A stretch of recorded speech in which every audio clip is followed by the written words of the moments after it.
Hi guys, good evening. So today's video is sa Sword Trace tayo. No? This is about Sword Trace 3D Lotto National. So ang ginawa ko today, nakatuhits na naman yung combination ko, no. So sa result ngayong 9 PM November 11, 2023 is 882. So mayroon tayo ditong 288. So sa Rumble siya ming no lumabas. So 882 sa ang ano combination ko 288. So tumama siya.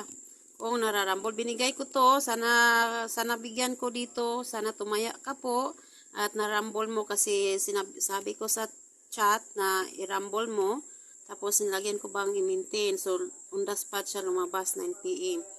So kanina namang yung 868 yung mga to, sa 2 PM 868. So ang combination ko dito 688 sa rumble din.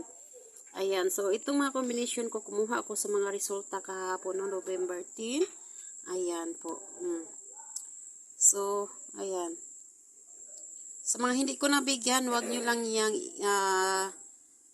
iwan yung number ko. Maintain nyo for this. Yung binigay ko sa inyo. Kung hindi kayo natsambahan sa 288 today, so baka next kayong matsambahan. So, wag lang kayong mawala ng pag-asa.